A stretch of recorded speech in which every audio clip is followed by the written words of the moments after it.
Okay, सो हम SP करेंगे secretarial practice और इतना याद रखना सीसी इजी है, एसपी थोड़ा नहीं बहुत टफ। अगर नहीं समझोगे तो फिर रटना पड़ेगा और यहाँ 100 आउट ऑफ 100 मार्क्स आते, 95 तो किसी को भी आ सकता, कसम से झूठ नहीं होगा, मैं पहले भी बोला हूँ ये चीज। पर क्या है, इस सब्जेक्ट को नजरअंदाज कर लेते हैं। इसका जो पहला चैप्टर है जो हमने अकाउंट्स में किया, बस उसका थियोरी है, इश्यू ऑफ शेयर्स। ठीक है, चैप्टर का नाम क्या है, इश्यू ऑफ शेयर्स, और इसी नाम की वजह से अकाउंटिंग ऑफ शेयर कैपिटल को भी मैं इश्यू ऑफ शेयर ही कहता हूं। आप देखो, अकाउंटिंग ऑफ शेयर कैपिटल के बदले वीडियो के नाम भी आपने देखा रहेगा, इश्यू ऑफ शेयर, क्योंकि मुझे लगता है कि इश्यू ऑफ शेयर ये वर्ड से मैं उसको जस्टिफाई कर सकता हूँ। तो सबसे पहली बात कि हम यहाँ पर इश्यू ऑफ शेयर की जब भी बात करें तो हम पब्लिक कंपनी की बात करें। ठीक है, दिमाग में ये बात ध्यान रखें, हम पब्लिक कंपनी की बात करें। और जब भी पब्लिक कंपनी की बात हो रही है ना, तो यहाँ पर जब भी वर्ड लिखा आएगा ना कंपनी, मतलब यहाँ बात हो रही है सिर्फ पब्लिक कंपनी। यहाँ बात किसकी हो रही है, पब्लिक कंपनी। हमने अब तक सम्स किए, ठीक है, सम्स में हमने देखा कि कंपनी शेयर इशू करती है। आपने डिस्टिंक्शन देखा होगा एसपी में लास्ट ईयर कि प्राइवेट कंपनी अपने नाम के पीछे प्राइवेट लिमिटेड लिखती है, पब्लिक कंपनी अपने नाम के पीछे लिमिटेड लिखती है। हमने जितने भी सम्स किए, मैंने जो सम्स बनाए, टेक्स्ट बुक में जो भी सम आए, उसमें कंपनी के नाम के पीछे लिमिटेड था। तो इश्यू ऑफ शेयर में जब भी कुछ भी लिखो तो कंपनी या public company, private company word नहीं आना चाहिए, इतना याद रखो, क्योंकि जब ये टाइप की गलती होती है ना, तो गलती दिखती है और बाकी आपका आंसर कितना भी सही हो फिर मार्क्स कट हो जाते। तो ये फंडा ध्यान में रखना, हम लोग सिर्फ बात करें पब्लिक लिमिटेड कंपनी, जो कंपनी अपने शेयर्स पब्लिक में इशू करे, कंपनी अपने शेयर्स पब्लिक में इशू करती, कंपनी अपने शेयर्स पब्लिक में इशू करती। जब भी कंपनी पब्लिक में जब शेयर इशू करती है, इसे कहते हैं पब्लिक इशू।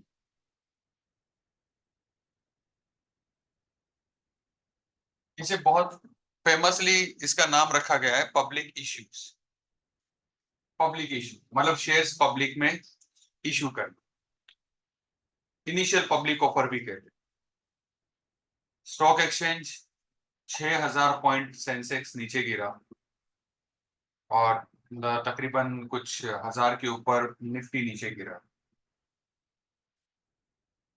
मैं बीच में बैठा था, आई थिंक 20-25 दिन पहले, स्कूल में तकरीबन एक सर थे, उन्होंने इन्वेस्टमेंट किया, तो बोला सर आप भी 4 तारीख के पहले करो।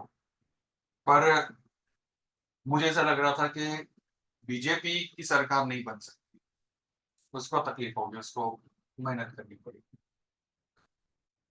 और इससे क्या होता है कि जिन्होंने भी अपने शेयर्स में पैसे लगाए थे, उन्होंने क्या सोचा था कि 4 तारीख को जब बीजेपी की सरकार आएगी पैसा डबल होगा, बेचेगी और निकल जाएगी। उन्होंने बेच के निकलने की शुरुआत कर दी। बीजेपी की सरकार नहीं आई तो बहुत नुकसान हुआ। 6000 पॉइंट सेंसेक्स गिरने का मतलब इंडेक्स है, आप इंडेक्स नंबर सीखते हो, थोड़ा बहुत वेरिएशन आपको बताया भी होगा। मेरे ख्याल से ऑन एन एवरेज जितने शेयर से उसकी 20% वैल्यू मार्केट में कम हो जाना। 100 रुपए का शेयर आपने खरीदा तो 80 रुपए होते हैं, और आदमी ना एक शेयर नहीं खरीदते, लाखों शेयर्स खरीदते। मल्टीप्लाई बाय 20 करो तो आपको पता चलेगा। ये अगर 1 लाख रुपए का शेयर है तो आदमी ने 20-20 लाख रुपए चला। ये मार्केट की बात है, स्टॉक एक्सचेंज की बात है, मैं पब्लिक ऑफर की बात नहीं कर रहा हूं, पर मैं बताने की कोशिश कर रहा हूं it's all about the issue of shares. जब शेयर इश्यू हो गए उसके बाद ये टाइप की चीजें हमें दिखाई देती है जो स्टॉक एक्सचेंज में। अब ना यहाँ जब भी कंपनी पब्लिक इशू करती है तो उसे पीजी फॉलो करना पड़ता है। PG, P for provisions, G for guidelines. Provisions, guidelines. Provisions, guidelines. Provision मतलब जो कुछ निर्देश किया है उस निर्देशों का पालन करना। गाइडलाइंस मतलब सलाह, सलाह सूचन पे चलना। प्रोविजंस मतलब निर्देशों का पालन करना और गाइडलाइंस मतलब सलाह पे चलना। तो कौन सी प्रोविजन पे चलना है? तो एक है इंडियन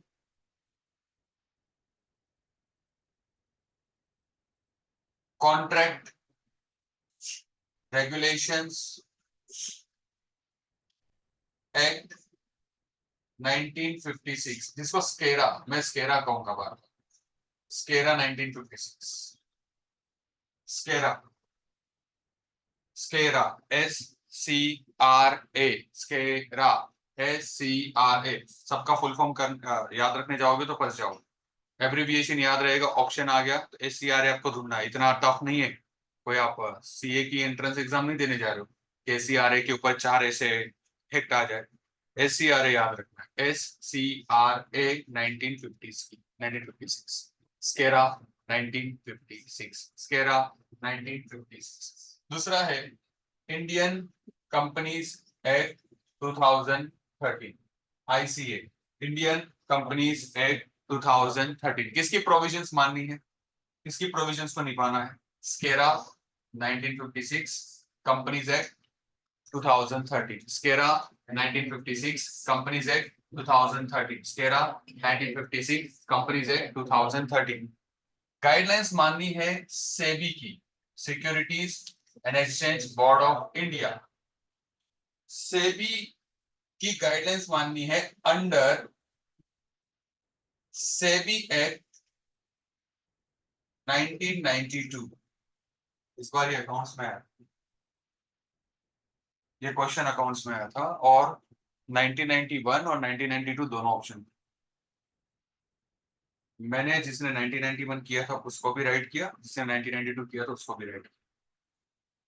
उसके पीछे की वजह है बाद में मैं कभी डिस्कस करूंगा, पर ये ईयर आया था एसपी से, समझो। अब ये चैप्टर ना अगर आप ध्यान से नहीं करोगे तो वहां आपको तकलीफ होगी। अकाउंट्स में पार्ट 2 का जो थियोरी है वो यहाँ से निकल के आएगा वहां पर। इसलिए बच्चा कभी कहता है कि हमें कंप्यूटर लेना है सर, एसपी नहीं लेना, तो मैं कहता हूँ यार ये फंसेगा, क्योंकि ये जरूरी है और नॉलेज भी जरूरी।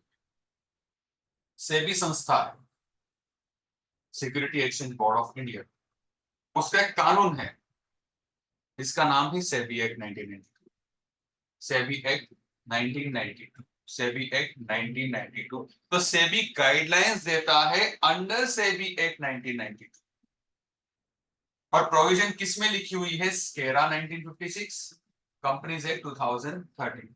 तो जब भी कंपनी पब्लिक इशू करे, अपने शेयर्स पब्लिक में इशू करे, तब उसे PG फॉलो करना पड़ेगा।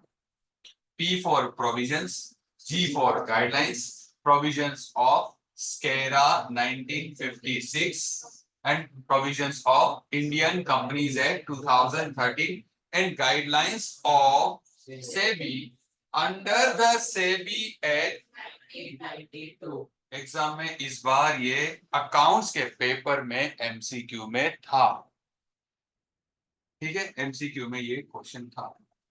तो 1991 भी था, 92 भी था, तो जिसने 91 किया था उसको भी करेक्ट किया मैंने, जिसने 92 किया था उसको भी करेक्ट किया, बाकियों का मुझे नहीं पता। बिकॉज मैं बहुत पॉजिटिवली पेपर चेक करता हूँ, ये मेरी आदत है, क्योंकि बच्चा 1 साल तक मेहनत करता है, उसके बाद अगर हम किसी 1 मार्क के लिए भी अगर कोई MCQ अगर हम रॉन्ग कर दे बहुत तकलीफ होती है बच्चे।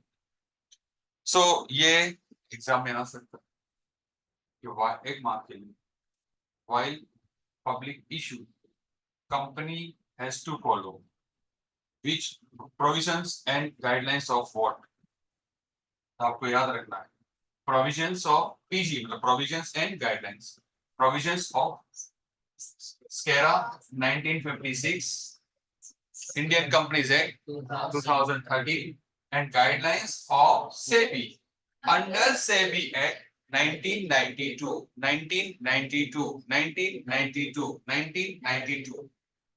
अब सवाल ये होगा कि शेयर इश्यू जब करना होता है एक पब्लिक कंपनी, तो उसके पास क्या तरीके हैं, पब्लिक कंपनी कैसे शेयर्स इशू करता है। तो ये याद रखिएगा, public issues private placement right issues bonus issues. Public private right बो, याद रखो इस तरह से, पब्लिक प्राइवेट राइट बो या पब्लिक प्राइवेट बोर कर रहे, bo for bonus, R for right issue. Public issue private placement number 4 पर, नंबर 2 पे राइट इश्यूज, नंबर 3 पे बोनस इश्यूज। आप लोग सिर्फ इसकी जर्नल एंट्री करते हो, इसकी भी जर्नल एंट्री आती है, इसकी भी जर्नल एंट्री आती है, इसकी भी जर्नल एंट्री आती है। आप ना सिर्फ इसकी जर्नल एंट्री करते हो, वो भी नॉर्मल नॉमिनल करते हो। जब आप आगे पढ़ोगे तो ये सारी जर्नल एंट्रीज आती है, और जब ये सब कभी फ्यूचर में पढ़ोगे ना, ये वाली भी, ये वाली, आप तुरंत मुझे याद करोगे अगर एक चैप्टर आपने परफेक्ट किया है। आपको सिखाएंगे कुछ और आप कहोगे नहीं ऐसे नहीं ऐसे है, आपका लॉजिक वहां पर चले। Public issues, right issues, bonus issues, private issues. There are 4 ways जिसके जरिए कंपनी पब्लिक में शेयर इशू करता है।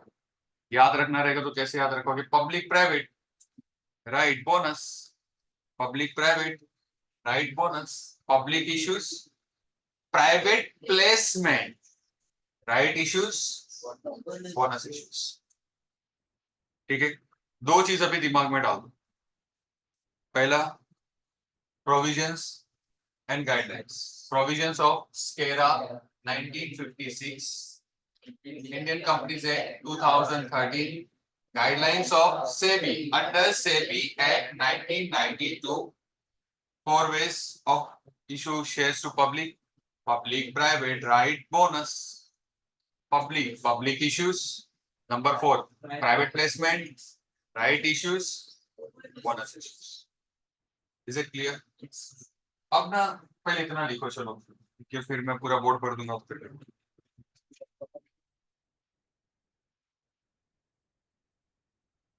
Capital, how public company can raise share capital, how public company can raise share capital, so public private right bonus, public issue private placement right issue bonus issues। ठीक है, अब ना, अब ध्यान से देखो, चलो ठीक है, अभी जितना लिखा उतना। Public private right bonus, public issues right issues bonus issues private placement.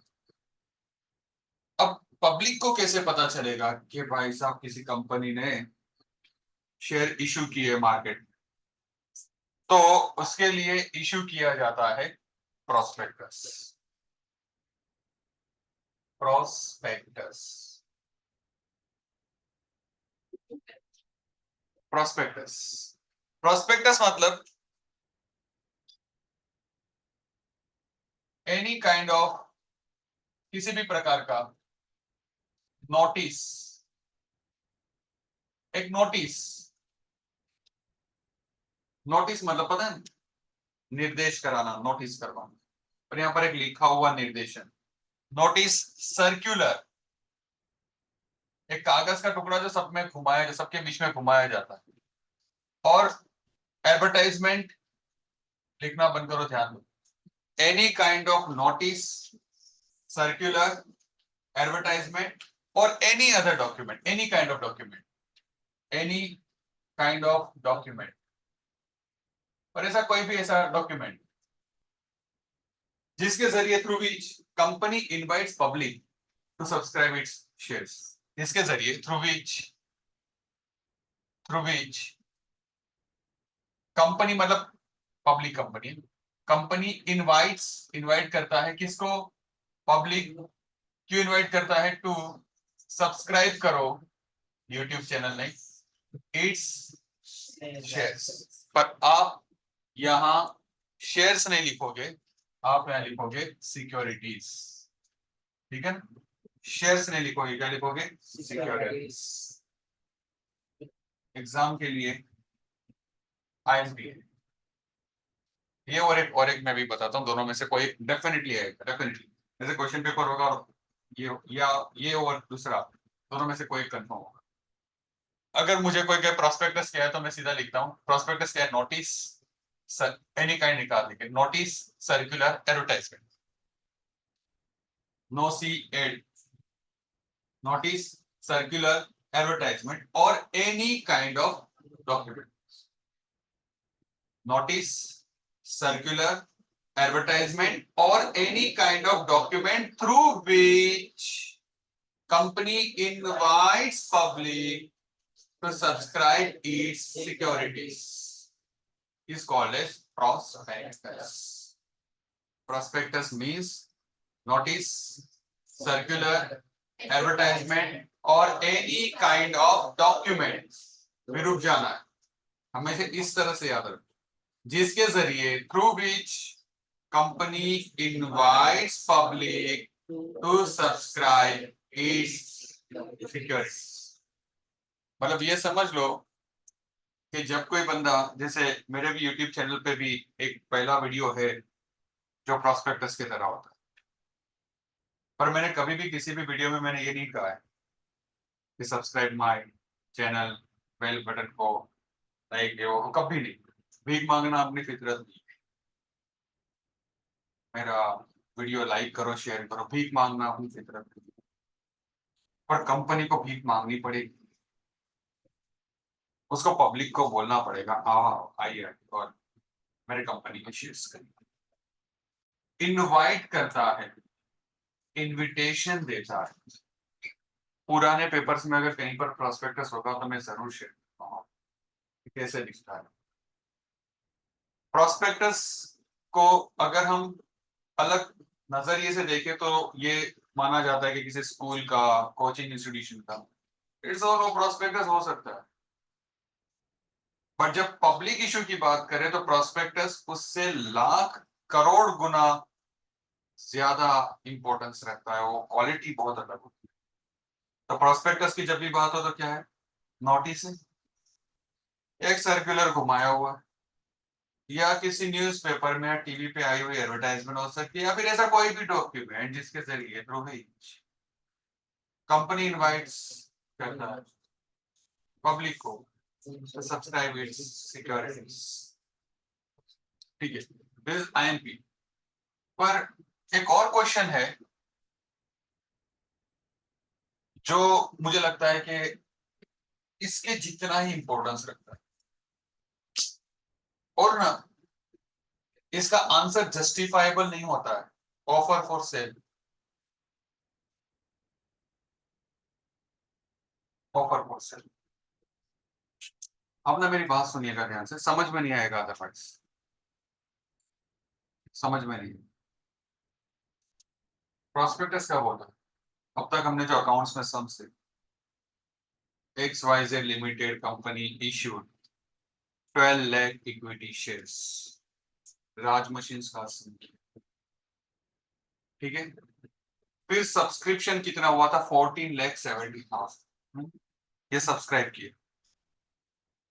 तो जब कंपनी पब्लिक इशू करती है तो जरूरी नहीं कि कंपनी नई नई है और पहली बार इनिशियल पब्लिक ऑफर कर रही है। किसी भी केस में पहली बार कर रही हो या पब्लिक इशू पहले भी हुआ है फिर से कर रही है।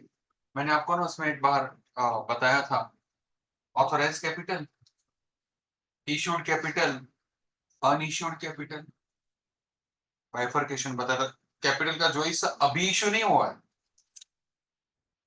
बाद में होगा।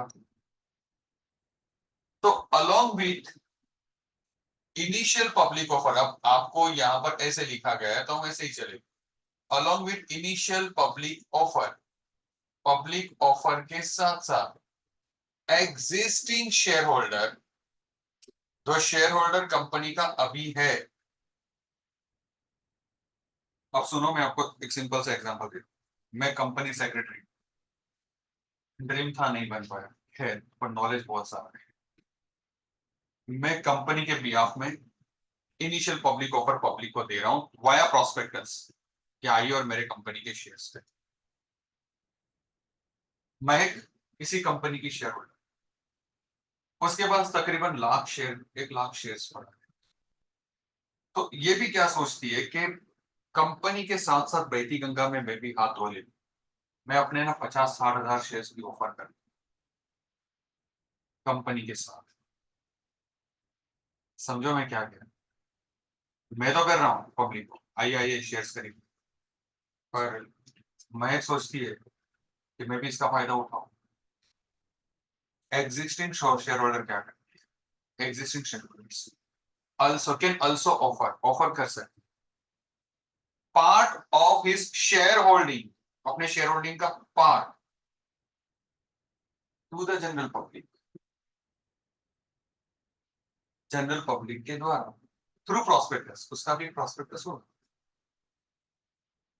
पर किसको पूछ के बताए। हाँ, एक्सेलेंट, बोर्ड ऑफ डायरेक्टर्स एक पत्ता नहीं हिलेगा कंपनी का without the permission of board of directors. कभी भी कहीं पर भी अटक गए ना, कोई क्वेश्चन आता है परमिशन वाला, और आपको अगर नहीं याद रहता है तो बोर्ड ऑफ डायरेक्टर्स राइट होता है 70-75% हिस्सों। यहाँ पर बोर्ड ऑफ डायरेक्टर्स को पूछेगी, can I invite public to subscribe my share holding along with your, along with our company. Board of directors बोले ठीक है चलो, तुम भी इनवाइट कर सकते हो। तो इसने क्या किया, इसने पब्लिक को दिया ऑफर फॉर सेल, ये कंपनी के तो शेयर्स है ही, मेरे भी शेयर्स है, ऑफर कर रही है, ऑफर फॉर सेल। एग्जाम में आता है, लिख नहीं पाते, ठीक है, आंसर प्रॉपरली मेंशन नहीं, हमें भी वैसे ही चलना है जैसे mention. So along with public offer existing share holder can also invites public, क्या इनवाइट करते पब्लिक को, to subscribe his holding, share holding via या थ्रू प्रॉस्पेक्टस। किसकी परमिशन लिखे, with the permission of board of director, it is called as offer for sale. ध्यान नहीं दोगे ना, पूरा ऊपर से जाएगा, ये सारे चैप्टर्स ऐसे, और मैं चाहूं तो सब ऐसे ही सिखा दूं, पर मैं कुछ जगह पर लिखूंगा ताकि मेरे से कोई मिस ना हो। पिछले साल जो पढ़े उनको पूछ लेना, विशाल सर ने एसपी कराया तो वो खाली वो बुक ऐसे होती थी और मैं बोलता यार ये इसी मुझे जरूरत नहीं पड़ी। ठीक है, मैंने कंपनी सेक्रेटरीशिप में फाइनल तक किया है, तो ये सब ना एकदम एकदम इजी, एसपी मतलब एकदम इजी, पर आपके लिए टफ है बिकॉज आपको इसका बेस नहीं पता। अगर आप भूल भी जाते हो ना ऑफर फॉर सेल, इतना याद, existing share holder can also offer और invite public to subscribe shares via prospectus with permission of board of directors। तोड़ तोड़ के याद रखो ना, पूरा अगर आप हिंदी में याद रखो तो फिर इंग्लिश लिखना बहुत मुश्किल होगा। ये इकोनॉमिक्स नहीं है, ये एसपी है, इसकी एक लैंग्वेज होती है, उसी लैंग्वेज को अगर आपने पकड़ा तो ठीक है। आप लिख, आप देखो आगे, along with IPO, IPO initial public offer existing share holder can also, कर सकते हैं, कैन आल्सो कर सकते हैं, कैन आल्सो इनवाइट्स या ऑफर पब्लिक टू सब्सक्राइब या existing shareholder can offer his or her shareholding to the public या invite public to subscribe his or her shareholding via prospectus with the permission of board of directors offer for sale। अब ना ये इसके लिए private prospectus नहीं करेंगे, company के prospectus में नीचे लिखा रहे offer for sale, offer for sale. Miss Mac Mehta offering 15,000 shares at so and so rate। तो आप पे डिपेंड करता है, आप आईपीओ पे जाओ या ऑफर फॉर सेल पे जाओ। पर इसके लिए बोर्ड ऑफ डायरेक्टर्स परमिशन देगा तो, अदरवाइज नहीं। एग्जाम में आ सकता है इस बार, इसलिए मैं इस क्वेश्चन को मोस्ट इंपोर्टेंट कैटेगरी में डालता हूँ। या तो रट लो या तो इसको समझ के रट लो, समझ जाओ अलॉन्ग विद आईपीओ, फिर आप अच्छी तरह से कर लो। Existing shareholder can also offer his or her shareholding to the public via prospectus with the permission of board of directors is called as offer for sale। जबकि prospectus क्या होता है? Notice, circular, advertisement or any other document through which company invites public to subscribe its shares in securities। और एक और चीज, public issue के लिए क्या मैंडेटरी है? पब्लिक इशू के लिए मैंडेटरी है प्रॉस्पेक्टस। पब्लिक इशू के लिए मैंडेटरी है प्रॉस्पेक्टस। विदाउट प्रॉस्पेक्टस तो पॉसिबल नहीं। प्रॉस्पेक्टस तो बना लिया तो क्या चलेगा? नहीं। Prospectus must sanction, prospectus must sanction या must be sanction from SEBI.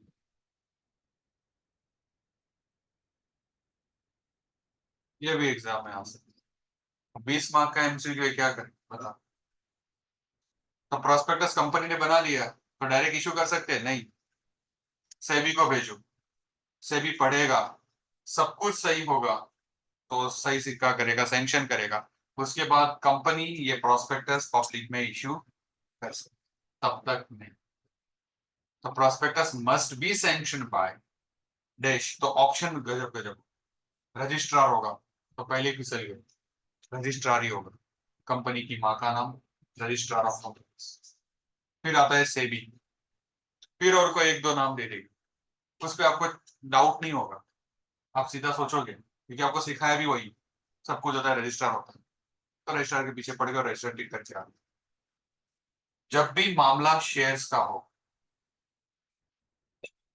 Repeat, जब भी मामला शेयर्स का हो, सेबी गाइडलाइंस पे चलना पड़ेगा। मैंने यहाँ पर लिखा था थोड़ी देर, इसलिए सेबी वहां जरूरी है।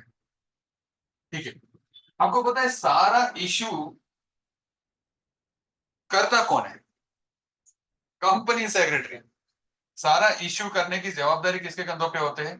Company secretary. The dream position, एक ड्रीम होता है हर एक व्यक्ति का, टू बी सच पर्सन। जब कोई नहीं करता, नहीं बन पाता, उसको बहुत दुख होता है, और जब बनना चाहता है उसको बोलते हैं ना मैंने गलती की, तू ना करना, ये करना, ऐसे करना।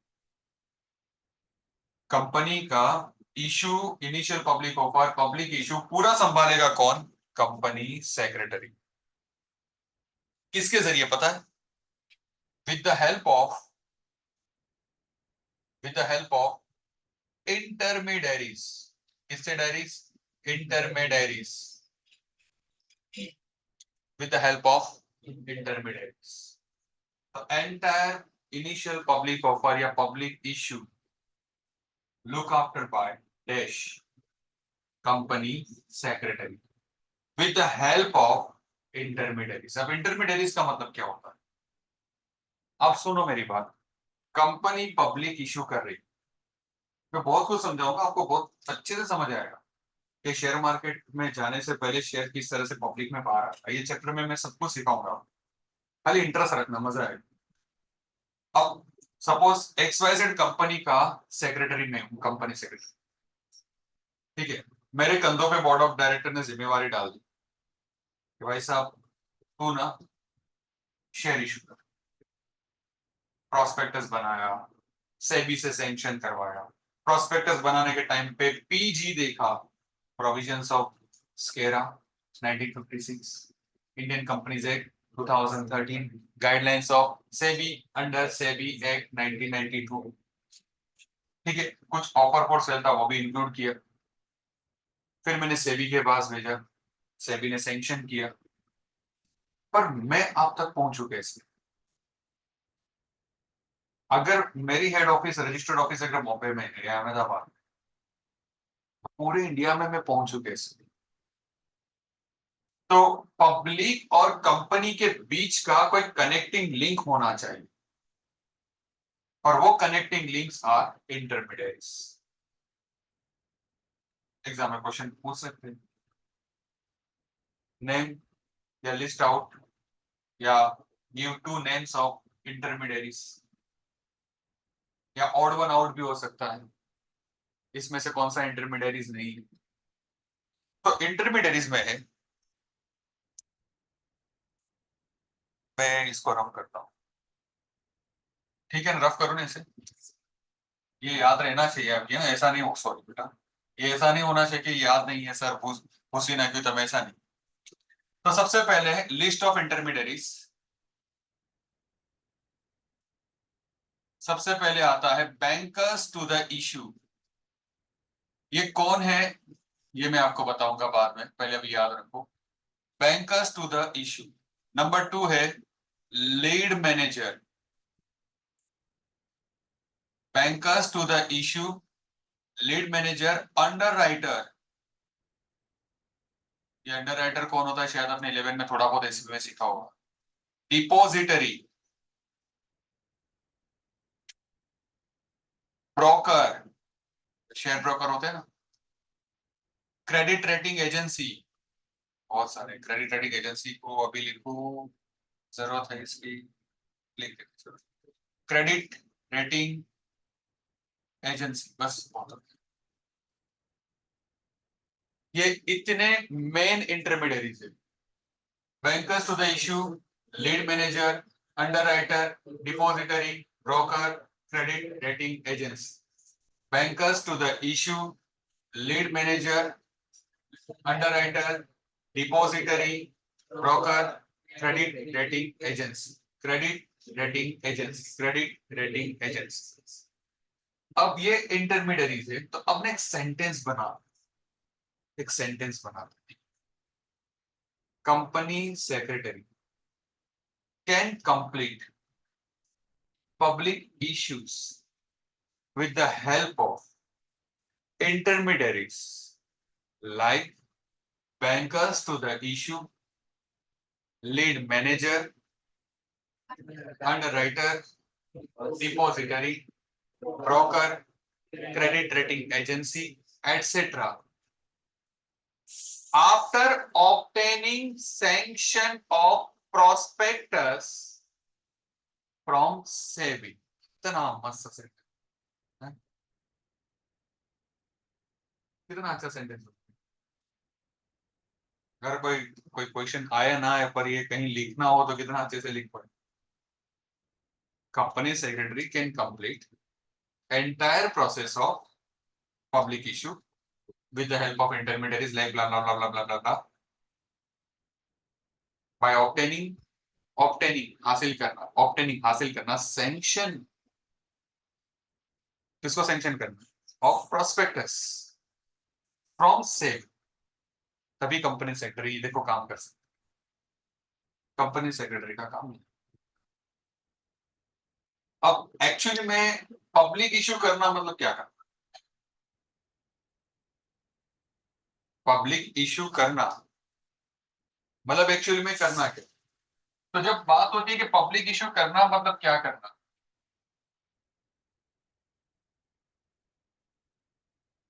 तो बहुत सिंपल है। हम ना अकाउंट्स में कुछ टाइम से 17 लेक्चर से ही करते आ रहे हैं। Share application, application of shares, या share application, application of shares, और allotment of shares, obviously allotment of shares. समझे? अब समझो कि जब ये दो चैप्टर साथ में चले, नहीं सही बोला ना, ऑब्वियस बात है यार, कॉल वॉल की बात मत करो, कॉल वगैरह तो फ्यूचर की बात है ना। देख एक सिंपल सा लॉजिक समझो, पब्लिक इशू करने का मतलब हमने क्या किया, first call, final call, second call को साइड में रख दो। पब्लिक इशू कब कंप्लीट होती है पता है? जब शेयर अलॉट होता है। मैंने सिखाया था आपको। अब देखो कितना फायदा होता है जब ना जर्नल एंट्री के साथ इसको लिंक करो। अब जब ये एसपी का फर्स्ट चैप्टर और पार्ट 2 का अकाउंट्स का अकाउंटिंग ऑफ शेयर कैपिटल जब साथ में चले ना, तो बच्चों को इतना दिमाग में क्लियर हो जाता है ना चैप्टर, ये चैप्टर भी क्लियर होता है और वो भी क्लियर हो जाता है। ध्यान से सुनो, शेयर इशू किया, एप्लीकेशन मनी मिला, अलॉटमेंट करोगे, तब ये प्रोसेस कंप्लीट होगी ना। तो पब्लिक इशू के दो ही process, share application process, share allotment process. सीधी सीधी बात, इस तरह से पहले सीधा सीधा याद रखो, फिर अच्छी तरह से बाद में याद रखो। पब्लिक इशू में कितने प्रोसेस है? दो, share application, share allotment. So how many processes are there in public issue? Wanted to है नहीं यहाँ पर। शेयर एप्लीकेशन में क्या होगा प्रोसेस? यदि सुनाई दे रहा है ना बेटा? Yes, sir. So public issue contains two processes, share application process and share allotment process. अब शेयर एप्लीकेशन प्रोसेस में क्या होगा? इसमें चार प्रोसेस होंगे। इस चार प्रोसेस को डिटेल में स्टडी करेंगे, एक एक प्रोसेस सीखने में टाइम लगेगा, पर ऐसा रहेगा तो मैं कुछ छूट ना जाए उसके लिए मैं लिखूंगा सर। पहले नंबर 1, ऑब्टेनिंग बैंक अकाउंट। पहले क्या खोलना है? Bank account. Obtaining bank account, obtaining bank account, obtaining. अब दूसरा पॉइंट बहुत simple, receiving, receiving share application. पहले बैंक अकाउंट खोलो ना, जिस अकाउंट में एप्लीकेशन मनी आना है, इस तरह से याद रखो। शेयर एप्लीकेशन की पहली एंट्री क्या होती है? चलो आप कोई भी सम करो, bank account debit to equity share application account, उसके लिए क्या होना चाहिए? Opening bank account. दूसरा आपको क्या मिलेगा? Receiving share applications. अब एप्लीकेशंस ढेर सारी मिलेगी, तो क्या करोगे? नहीं, क्या करोगे? एप्लीकेशंस मिलने के बाद तुरंत सबको देने लगोगे? कोई भी तो कोई भी ना तेरा अगर न तो फेरा कोई भी है, आधी अधूरी रहेगी, अलग निकाले, कैटेगरी वाइज अलग निकालोगे कि भाई ये कौन बंदा है जिसने शेयर अप्लाई किया, रिटेल इन्वेस्टर से या फाइनेंशियल इंस्टीट्यूशन है। तो classification of share applications, classifications. और जिस एप्लीकेशन प्रॉपरली नहीं है उसको रिजेक्ट कर देते हैं। तो वो कहां पर आएगा? Number 3, classification of share application. Number 3 क्या है? Classification of share application. ठीक है, classification of share application. And number 4 क्या होगा बताओ? शेयर अलॉटमेंट ही होगा। पर वो अलॉटमेंट यहां नहीं होता है, बिकॉज अलॉटमेंट के लिए सेकंड है, पर अलॉटमेंट के लिए तैयारी होती है, इसका कहते हैं number 4 statement of share allotment. Statement of, मतलब शेयर अलॉटमेंट का क्या बनाना है? Statement, statement of share allotment, statement of share allotment, statement of share allotment. फिर से देखो क्या याद रखना है, public issues contains two processes, सीधा सीधा, share application, share allotment. Share application contains another 4 processes. पहले आप बैंक अकाउंट खोलो यार, एप्लीकेशन रिसीव करो, क्लासिफाई करो, स्टेटमेंट बनाओ अलॉटमेंट का, खत्म। Opening bank account, receiving share application, classifying share applications, and preparing statement of share allotment, preparing statement of share allotment। share allotment हुआ नहीं है क्योंकि वो तो दूसरा process. That would be the process number. Is it clear? समझ में आ रहा है या पढ़ के पढ़ाओ हो जाएगा? आ रहा है ना? ठीक है, वरना देख लेना कोई भी दूसरा भी यूट्यूबर होगा ना, वो नहीं करा पाएगा, है ना, पढ़ पढ़ के कराएगा, किसी के बस की नहीं, क्योंकि इसको समझाना है, ये प्रैक्टिकल प्रोसेस समझाना। और आपने अकाउंट्स किया है तब बहुत अच्छे से इसको समझ पा रहे, मैं नहीं कर पा रहा हूँ, मैं तो सिर्फ आपको लिंक कर रहा हूँ अकाउंट्स के साथ और आप कर रहे हैं। क्लियर है? अब जो समझ में आ रहा है वो लिखो, फिर हम आगे बढ़ते हैं। ठीक है, एक है शेयर एप्लीकेशन।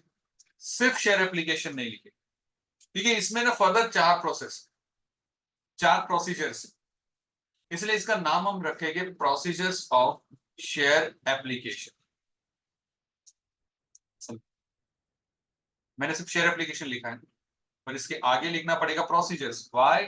बिकॉज उसके अंदर चार प्रोसेस है, चार स्टेप्स है, चार प्रोसीजर है। तो हेडिंग क्या हो गया हमारा? Procedures of share application. अच्छा, अब 5 मार्क्स के लिए ना लेटर आते हैं एग्जाम में, 5 मार्क्स के लिए question procedures of share application, भले टेक्स्ट बुक में लिखा हो, पर आने के चांसेस नहीं है, आएगा नहीं, 4 मार्क्स के लिए भी नहीं आ पाएगा। तो ये जो क्वेश्चन हम सीखेंगे, चार प्रोसीजर्स, अपने आप में ये चार क्वेश्चन है। पहला वाला जो पॉइंट है ना, ओपनिंग, ऑब्टेनिंग नहीं, आई एम सॉरी, ओपनिंग लिखना, आई एम सॉरी, ऑब्टेनिंग लिखना, ओपनिंग ऑफ बैंक अकाउंट। यहां से 2 या 3 क्वेश्चन निकल सकते हैं बड़े आराम से, यहां से छोटे छोटे क्वेश्चंस। फिर रिसीविंग शेयर एप्लीकेशंस, यहां निकल सकता है question. Classification of share application, definitely definitely definitely question है वहां पर। और preparing statement of allotment, question निकल सकता है, मैंने निकल सकता है क्वेश्चन, और मैंने कहा क्वेश्चन डेफिनेटली वहां पर है। तो ये समझो, स्मार्टली स्टडी करो, ठीक है, समझोगे और पढ़ोगे तो फिर आपको रिटेन रहेगा, याद रहेगा। अब सबसे पहली बात है ओपनिंग बैंक अकाउंट। तो बैंक अकाउंट यहां पर इस पॉइंट पे, एक्स में पॉइंट लिख रहा हूं यहां पर, क्योंकि मैं भी कुछ भूल ना जाऊं, ठीक है, 2-3 क्वेश्चन पे पॉइंट लिख रहा हूं, पर पहले मैं ना इसकी पार्श्वभूमि, इसको इंग्लिश में कहते प्रीफेस, भी क्लियर कर दूं। ओपनिंग बैंक अकाउंट का मतलब बैंक अकाउंट खोलना है।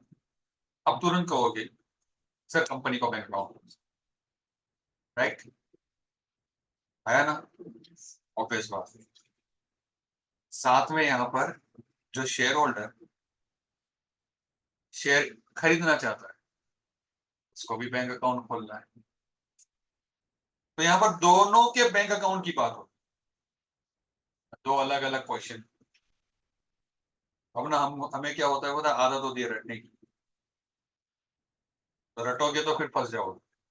यहाँ याद रखना है, ओपनिंग बैंक अकाउंट, दोनों को बैंक अकाउंट, कंपनी को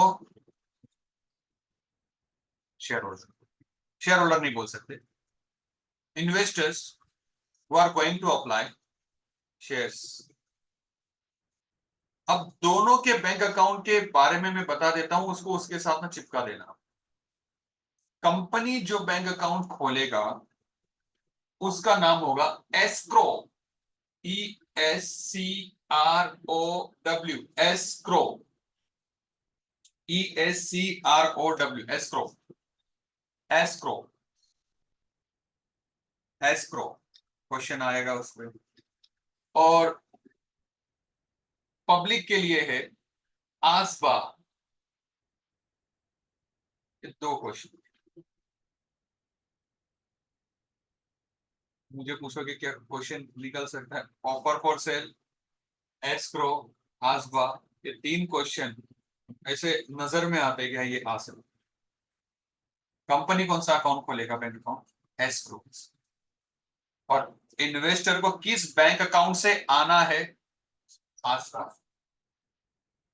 आसबा क्या है वो मैं बताऊंगा, पर अभी इसको शॉर्ट फॉर्म में याद रखो। तो याद, ओपनिंग बैंक अकाउंट में escrow ASBA, escrow ASBA, escrow ASBA, escrow ASBA, escrow ASBA, escrow company ASBA investors, escrow company ASBA investor, escrow company ASBA investor, escrow company ASBA investors. इसमें अगर weightage किसी का है कि क्या ज्यादा चांसेस है तो ASBA के। ये मैं पढ़ाते पढ़ाते बोलूँ ना, ये यहाँ बिठाना फिर घर जाके पढ़ना वीडियो देखना, जब मैं ऐसे पढ़ पढ़ के पढ़ा दूंगा तो ऐसे कभी भी स्टडीज नहीं होती, उसके बाद भी 9th में देखना पड़ेगा। ठीक है, मैं पॉइंट्स लिखता हूँ। अब यहाँ पर ध्यान दो, प्रोसीजर्स ऑफ शेयर एप्लीकेशन में सबसे पहला प्रोसीजर है ओपनिंग ऑफ बैंक अकाउंट। दोनों को अलग अलग लिखा है, कंपनी वाला अलग और इन्वेस्टर्स वाला, एप्लीकेंट्स वाला अलग। ओपनिंग ऑफ बैंक अकाउंट, तो B2I bankers to the issue, B2I bankers to the issue, bankers to the issue, B2I क्या है? bankers to the issue, bankers to the issue, bankers to the issue, bankers to the issue, B2I। तो B2I appoint by company, क्यों appoint करता है? To make all transactions related to public issue. तो B2I क्यों appoint किया जाता है? B2I पता है कौन है? लिस्ट बनाया था, इंटरमीडिएट, भूल गए अभी 20-25 मिनट पहले किया। List of intermediates, lead manager, B2I, underwriters, depository, credit rating agency, brokers. B2I bankers to the issue, appointed by company. क्यों अपॉइंट किया जाता है by company? To make all transactions related to public issue. Company कहती है कि public issue हो रहा है कि भाई साहब हम तुझे अपॉइंट कर रहे हैं। अब मन में सवाल ये आता है, बैंकर्स टू द इशू होता कौन है? ये होता है शेड्यूल्ड बैंक,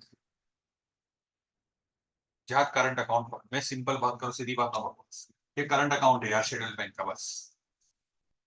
और अब टेक्निकली जाना है और टेक्निकली लिखना है। टेक्निकली क्या लिखा है कि bankers to the issue appointed by company, why? To make all transactions related to public issue. तो companies transaction related to public issue done by bankers to the issue. अपने हिसाब से लिख सकते हो, बाद में कुछ लिखना रहेगा वर्ड्स में लिख। For this, company opens a special bank account with bankers to the issue to make all transaction related to public issue is called as escrow bank account। Exam में आ सकता है escrow bank account क्या होता है? तो bankers to the issue appointed by a company to make all transactions related to public issue। Okay, for this, company opens a special bank account with bankers to the issue, which is called as escrow bank account। मतलब ध्यान से सुनना, company का normal bank account अलग है और escrow bank account अलग है। दोनों अकाउंट डिफरेंट डिफरेंट है। मैं कंपनी हूं सपोज, तो कंपनी का बैंक अकाउंट होगा ना किसी बैंक, वो अलग। पर जब कंपनी पब्लिक इशू करने जाएगी तो उसको एक बैंक को कहना पड़ेगा कि बैंक तू ना मेरी बैंकर टू द इशू बन जा। बोले कि मतलब मेरी पब्लिक इशू का सारा ताम झाम तू संभाल। तो बैंक का वो काम जो है ना, उसे कहते हैं बैंकर्स टू द इशू। ये कोई नया कुछ नहीं है, ये मत बोलना अरे यार ये बैंकर्स टू द इशू क्या आ गया, ये क्या नई चीज है। भाई साहब बिल्कुल नई चीज है, एक शेड्यूल्ड बैंक है, कंपनी का ऑलरेडी कहीं पर अकाउंट है, पर कंपनी एक बैंक को कहती है will you be my escrow account, तो क्या तू मेरा एस्क्रो अकाउंट बनेगी? तो बोला क्यों? कि जितने भी पब्लिक इश्यू से रिलेटेड ट्रांजैक्शन है वो तू संभाल। सिंपल। अब फिर से पढ़ो, bankers to the issue of appointed by company to make all transactions related to public issue. For this purpose, company opens a special bank account with bankers to the issue is called as escrow account, escrow bank account. याद रहेगा ना? तो banker to the issue कौन appoint करता है? Appointed by company. क्यों? to make all transactions related to, for this purpose company opens special bank account with bankers to the issue which is called as escrow bank account. अब देखो मैंने क्या लिखा, share application money, share application money received हुआ, entry क्या होती है? Bank account debit to equity share application account. मतलब शेयर एप्लीकेशन का पूरा पैसा कहां गया? बैंक अकाउंट में। कौन से बैंक अकाउंट में? Escrow bank account. कैसा लिंक हुआ? समझ में आ रहा है? Escrow bank account, share application money along with securities premium deposited in escrow bank account. escrow bank account में कौन सा पैसा आएगा? Share application money along with securities premium deposited in escrow account. अभी आगे देखो, it can be transferred to the company's bank account only after completion of allotment. तब तक कंपनी उसको हाथ तक नहीं लगा सकती। इतना सेफ। अदरवाइज तो क्या करेंगे बंदे? पैसा है लेके भाग गए दुबई, लंदन, कनाडा, हाथ तक नहीं लगा सकते जब तक अलॉटमेंट नहीं होता। सेंटेंस समझे? It can be transferred to the company's bank account only after completion of allotment procedures. Once the shares allotted to the applicants, the amount of share application money, securities premium, and whatever amount of share allotment transferred to company's current account till allotment procedure, amount will remain in escrow. Company cannot touch, हाथ नहीं लगा सकते, cannot utilize amount deposited in escrow. इतना safe है, सोचो ना, India है, कोई फ्रॉड नहीं होता है आसानी से। हमने शेयर एप्लीकेशन बनी थी तो टेंशन होगा, अरे यार हमको शेयर्स नहीं मिले तो पैसा वापस मिलेगा या नहीं मिलेगा, एस्क्रो में पड़ा है। पर इससे भी ज्यादा हमें अगर कोई अस्वस्थ करता है तो वो है आसबा प्रोसीजर्स। ये बहुत जबरदस्त प्रोसीजर है, ध्यान से सुनो। एज पर सेबी गाइडलाइंस 2016 में, लेटेस्ट गाइडलाइंस आई थी 2016 में, 2016 अगर याद रहता है तो ठीक है, 2016 में लेटेस्ट गाइडलाइंस आई थी। Share applications made only through ASBA, A for applications, S for supported by block, B for block, A for account, block account. ASBA applications supported by block account. अब ना मैं एक सिंपल सा example दे रहा हूँ, ध्यान से सुनो, समझना, अदरवाइज ऊपर से चला जाएगा। जब आप प्रॉस्पेक्टस कभी पढ़ोगे ना, तो जब लिखा रहेगा आसबा, आपको तुरंत समझ में आएगा, अच्छा ऐसे बोल रहे। किसी प्रॉस्पेक्टस में आसबा ना लिखा हो तो कोई इशू नहीं है, आपके अकाउंट से पैसा कट जाएगा। अब ना मैं कंपनी, मैंने इनवाइट किया पब्लिक को कि सब्सक्राइब करो शेयर्स, एप्लीकेशन मनी आपको 10 रुपए देगी पर शेयर। महक ने 1 लाख शेयर अप्लाई किया, 10 रुपए एप्लीकेशन के हिसाब से, इसको एप्लीकेशन मनी कितना देना है? 1 लाख मल्टीप्लाई बाय 10 लाख। अब ना इसको आना है ASBA procedures, application supported by block account. तो 1 लाख मल्टीप्लाई बाय 10 लाख रुपए इसके बैंक अकाउंट में, इसने एप्लीकेशन डाली, 10 लाख रुपया हो गया ब्लॉक। अभी उसको हाथ नहीं लगा सकता, ना ही वो मुझे एज अ कंपनी मिल रहा है। कब तक नहीं मिलेगा जब तक इसको शेयर अलॉट नहीं होता। ये दिखे, उसका दिखेगा अमाउंट, ये जाएगी बैंक में, चेक करेगी, अरे मेरे अकाउंट में 10 लाख है, 10 लाख पड़ा है, पर विड्रॉ नहीं कर पाए, ब्लॉक हो गया। पर जैसे ही शेयर इसको अलॉट हुआ, वो वहां से डिसअपियर हो जाएगा और वो यहाँ एस्क्रो में आ जाएगा। आपको नहीं लगता है कि रिफंड करने की मगजमारी नहीं करनी, तो रिफंड की एंट्री नहीं करनी, कि पैसा ही आया नहीं है तो रिफंड की एंट्री कब करें? तो रिफंड की एंट्री क्यों करते हैं? पुराना टेक्निक। अब तो रिफंड क्वेश्चन ही नहीं, रिफंड ही नहीं करना है। आसबा प्रोसीजर से आओगे तो एप्लीकेशन मनी कंपनी को मिला ही नहीं है, तो ये भी थोड़ा सा आउटडेटेड हो गया, एस्क्रो वाला भी। और रिफंड वाली जनरल एंट्री भी जो हम करते हैं वो भी आउटडेटेड हो गई। रिफंड की एंट्री करते हैं। आप सोचो सेबी कितना ख्याल रखती है।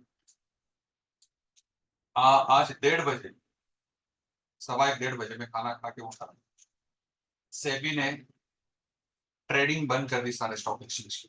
6,000 पॉइंट सेंसेक्स नीचे गई। अगर सेबी नहीं रोकता, लाखों करोड़ों, लैक्स इन करोड़ पैसा डूब गया। तो जो छोटे इन्वेस्टर्स है ना, रिटेल इन्वेस्टर्स, उनकी क्या हालत हुई रहेगी, मैं तो शॉक हूँ। बस सेबी ने तुरंत बोल दिया, तुरंत गाइडलाइंस, ट्रेडिंग बंद करो, छोटे छोटे इन्वेस्टर्स खत्म हो गए। सेबी कंपनी के लिए नहीं, वो हमारे लिए सॉफ्ट कॉर्नर रखता है इन्वेस्टर्स। तो जब आप आसबा प्रोसीजर से एप्लीकेशन फॉर्म भरोगे, आपने शेयर्स अप्लाई किए, आपको एप्लीकेशन मनी देने की जरूरत नहीं है, एप्लीकेशन मनी आपके अकाउंट में ब्लॉक रहेगा। और अगर आपको शेयर नहीं मिले तो रिलीज हो जाएगा, आप पैसा यूज करो, शेयर्स मिल गए तो ट्रांसफर हो जाएगा, टेंशन नहीं। अब देखो इसको लिखा कैसे, applications supported by block account, share application money of applicant investor blocked by his bank where he has account। इतना सिंपल है, जहां उसका अकाउंट है वहां पर वो क्या कर देगा, अमाउंट को block. Amount will be block till allotment, ऐसा लिखना है, अमाउंट विल बी ब्लॉक रहेगा till allotment. Once allotment is done, amount transfer to company's account, amount कहां ट्रांसफर चला जाएगा, कंपनीज अकाउंट में। Thus, question of refunding share application money due to non-allotment will not arise। वो arise होगा नहीं, will not arise। इतना simple, समझ में आ रहा है? Very very simple. अगर आजमा आया 2 मार्क्स के लिए तो लिख लोगे ना, क्या लिखोगे? पहला point, share application as per the latest guidelines of SEBI, share application made only through ASBA, applications supported by block account, share application money of applicant blocked by his bank, कौन सी bank, where he has account, जहां पर उसका account है, amount will be blocked till allotment, once allotment is done, amount transferred to company's account। Thus, question of refunding share application money due to non-allotment will not arise। Clear है? वही यही चीज है, अपना पढ़ोगे ना तो यही दिखेगा, और आप बोलोगे थे सर ने बहुत अच्छे से तोड़ तोड़ के समझाया। ठीक है, समझे? पक्का श्योर? ये दो अलग अलग क्वेश्चन है, पॉइंट है, escrow account, what is escrow account, what is ASBA, या explain the ASBA process, what आप कर सकते। ठीक है, पक्का लिखो इसको।